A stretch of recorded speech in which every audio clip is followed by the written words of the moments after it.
तुम्ही ही गोष्ट कधी खाल्ली का? गावाकडे ही गोष्ट ह्या दिवसात आवर्जून बनवल्या जाते. गावाकडची आठवण. तर इथे मी तुम्हाला संध्याकाळचं थोडंसं रुटीन शेअर करते.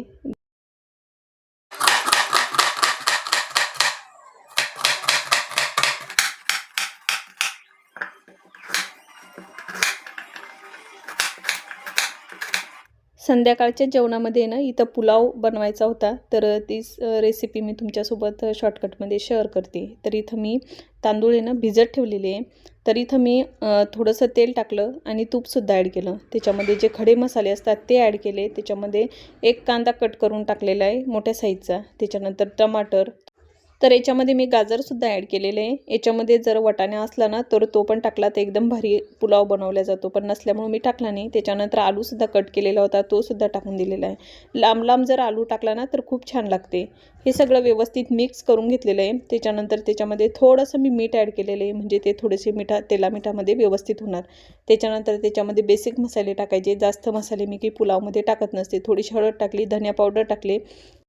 त्याच्यामध्ये लाल तिखट ॲड केलेले. थोडेसे मी 2-3 हिरव्या मिरच्यासुद्धा टाकल्या होत्या. मग तिखट कमी टाकलेले. त्याच्यानंतर भिजत ठेवलेले तांदूळ त्याच्यामध्ये ॲड केले. मीठ टाकलं. माझ्या लक्षातच राहिलं नाही की याच्यामध्ये आपल्याला लसूण टाकायचा होता. ठेचून ठेवला होता पण लक्षातच राहिलं नाही. त्याच्यानंतर मग वरतूनच लसूण टाकला. होतं कधी-कधी असं. तर त्याच्यानंतर लगेच कुकर लावून दिला. तर हीच ती गोष्ट आहे की ती आवर्जून गावाकडे ह्या दिवसामध्ये खाल्ल्या जाते. ती म्हणजेच उकडलेले शेंगा. संध्याकाळचं जेवण होतं आणि त्याच्यानंतर मग शेंगा उकडतात आणि मग सगळेजण आहे ना एका ठिकाणी बसून या शेंगा खातात. शेकोटीसुद्धा पेटवलेली असते आणि शेकता शेकता मस्त या शेंगा खाल्ल्या जातात. ती वेगळीच मज्जा होती गावाकडची. तर इथं म्हटलं चला, बाजूच्या ताईनं खूप साऱ्या शेंगा दिल्या होत्या ना, तर म्हटलं आपण थोड्याशा उकडून घेऊ. कारण नवीन नवीन त्या उकडून खायला चांगल्या लागतात. तर इथं मग मी काय केलं, ग्लासभर पाणी टाकलं. त्याच्यामध्ये स्वच्छ धुवून घेतलेल्या शेंगा आहे ना त्या टाकल्या. कारण आजकाल त्याच्यावरती खूप काही अशा औषधी मारल्या जाते ना, तर स्वच्छ चांगल्या धुवून घेतल्या. आणि मग त्याच्यानंतर कुकरमध्ये शेंगा टाकल्या. त्याच्यात खूप सारं मीठ टाकायचं आणि त्या उकडून आहे ना मग खायच्या. इथं पुलावसुद्धा तयार झालेला होता. तर हे बघा, एकदम मस्त असा पुलाव झाला होता. एवढा सुगंध पसरलेला होता घरामध्ये.